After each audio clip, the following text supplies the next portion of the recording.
আরে রুটি ফুলছে, আরে রুটি ফুলছে, ধোঁয়া ধোঁয়ায় চোখ জ্বালায়, ধোঁয়া ধোঁয়ায় চোখে জ্বালায়, জল পড়ে অযোধ্যায়, জল পড়ে অযোধ্যায়। 50 টাকা বেড়েছে রান্না গ্যাসের দামে, আহা কি আনন্দ আকাশে বাতাসে। আজকে মোদের এতই সুখের দিন, আজকে মোদের এতই সুখের দিন।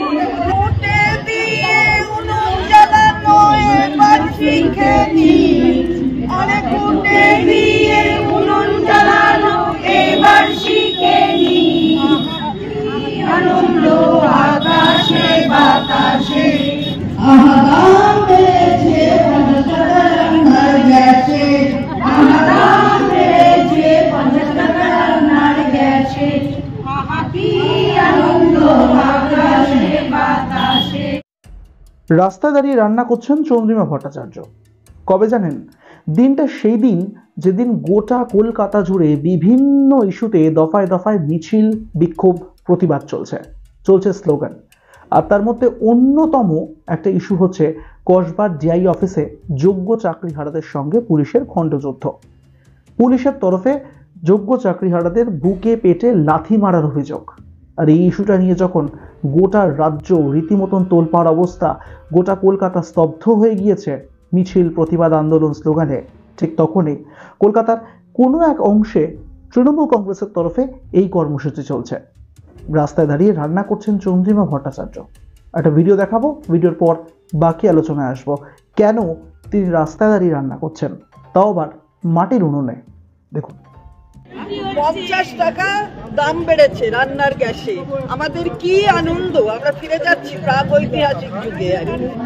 দাম বেড়েছে 50 টাকা রান্নার গ্যাসে, দাম বেড়েছে 50 টাকা রান্নার গ্যাসে।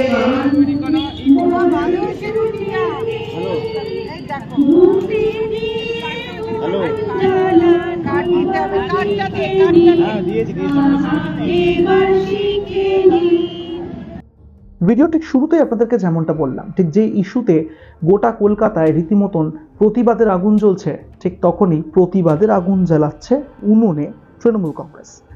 আর প্রতিবাদটা কিসের? প্রতিবাদটা হচ্ছে গ্যাসের দাম বৃদ্ধি। রান্নার গ্যাসে আপনারা জানেন যে সম্প্রতি কেন্দ্রীয় সরকার 50 টাকা বাড়িয়েছে। আর বাড়িয়েছে শুধুমাত্র সাধারণ গ্যাসে নয়, উজ্জ্বলা যোজনার আওতায় যে সকল গ্যাস সিলিন্ডার আসে সেই সকল গ্যাস সিলিন্ডারেও। আর এটাকেই সামনে ইস্যু করে এবার রীতিমতন আসরে নেমে পড়েছে তৃণমূল কংগ্রেস। সামনে তো বিধানসভা নির্বাচন আসছে। বিধানসভা নির্বাচনের আগে একের পর এক ইস্যু সামনে আসছে তৃণমূলের বিরুদ্ধে, তৃণমূলের বিপক্ষে। তার মধ্যে অন্যতম আপনারা জানেন যে আরজি কর কাণ্ড। আর এই আরজি কর কাণ্ডে তৃণমূল সরকারকে রীতিমতন প্রশ্ন ও সমালোচনার মুখে পড়তে হয়েছে বারংবার। এখনো তার রেশ চলছে, কখনো কখনো কোথাও আরজি করের প্রসঙ্গ উঠেই আসে। আর তার মধ্যেই 26,000 চাকরিহারা, এই বিষয়টাও বারংবার উঠে আসছে ইদানিং। আর যেটা এখন রীতিমতন বঙ্গের রাজনৈতিক ইস্যু যদি বলা যায়, তাহলে একেবারে বেশ খবরের শিরোনামে প্রথম 1-2 অংশের মধ্যে এটা থাকবে। আর যেহেতু এই সকল বিষয়গুলো নিয়ে তৃণমূল কংগ্রেসের এখন গলার কাঁটা হয়ে দাঁড়াতে পারে, তাই জন্য পাল্টা কিছু ইস্যু তো তৃণমূল কংগ্রেসকে রাখতে হবে। তাই তৃণমূল কংগ্রেসের তরফে এবারের ইস্যু হচ্ছে গ্যাস সিলিন্ডারের মূল্য বৃদ্ধি। রাস্তায় দাঁড়িয়ে চন্দ্রিমা ভট্টাচার্য শুধু যে উনুনে রুটি করেছেন তা নয়, তরকারিও রান্না করেছেন। আর এই সকল আয়োজনটা হয়েছে মাটির উনুনে। বিভিন্ন চ্যানেলকে, বিভিন্ন সংবাদপত্রকে দেওয়া সাক্ষাৎকারে দেখা গিয়েছে যে তিনি বলছেন যে প্রাগৈতিহাসিক যুগে আমরা ফিরে যাচ্ছি, আচ্ছে দিন এসে গিয়েছে। বুঝতেই পারছেন নরেন্দ্র মোদীর আচ্ছে দিন, সেই আচ্ছে দিনকে সামনে রেখেই যে গ্যাসের মূল্য বৃদ্ধি হচ্ছে সেইটাকে সামনে এনে এদিন প্রতিবাদ চলল কলকাতায়। ওই ঠিক যেরকম প্রতিবাদের আগুন জ্বলছে অন্যত্র, প্রতিবাদের মাটির উনুনে আগুন জ্বালিয়েছে তৃণমূল কংগ্রেসও। আর এই সব কিছু নিয়ে এখন রাজনৈতিক তরজা রীতিমতন তুঙ্গে। এই সমস্ত বিষয়কে যদি আমরা একদিকে সরিয়ে রাখি, তাহলে বহু মানুষ এখনো পর্যন্ত কিন্তু গ্যাস সিলিন্ডারের কানেকশনের লাইন পাননি।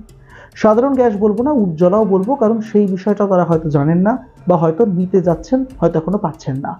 আর তার মধ্যেই কষ্ট করে যারা গ্যাস সিলিন্ডারে রান্না করছেন, বাড়িতে এলপিজি কানেকশনটা রয়েছে, তাদের জন্য 50 টাকা বেড়ে যাওয়া কিন্তু মুখের কথা নয়। চট করে 50 টাকা মনে হলেও সেটা কিন্তু সারা বছরে যতগুলো গ্যাস সিলিন্ডার মানুষের বাড়িতে লাগে, বিশেষ করে যাদের একটু বেশি পরিমাণে ভরা সংসার, জয়েন্ট ফ্যামিলি, এইসব বাড়িগুলোতে কিন্তু গ্যাস সিলিন্ডারের চাহিদা মারাত্মক হয়। আর সেই ক্ষেত্রে 50 টাকা সত্যি গায়ে লাগে। আগামী দিনে এই ইস্যুটাকে নিয়ে তৃণমূল কংগ্রেস কতটা এগোবে এবং বিজেপি অন্তত বাংলার ভোটকে মাথায় রেখে এই ইস্যুটাকে পরে আবার সলভ করার চেষ্টা করে নাকি, সেই দিকে নজর রাখতে হবে। ভিডিও আপনাদের কেমন লাগলো জানাবেন কমেন্ট করে। আর অবশ্যই এই যে ভিডিওটা আপনাদেরকে দেখালাম সেটা দেখেই বা আপনাদের কি প্রতিক্রিয়া সেটা আমাদেরকে কমেন্ট করে জানাতে ভুলবেন না। ভিডিওটি ভালো লেগে থাকলে শেয়ার করবেন, লাইক করবেন এবং সাবস্ক্রাইব করতে ভুলবেন না আমাদের ইউটিউব চ্যানেল এক ঝলকের মিডিয়া।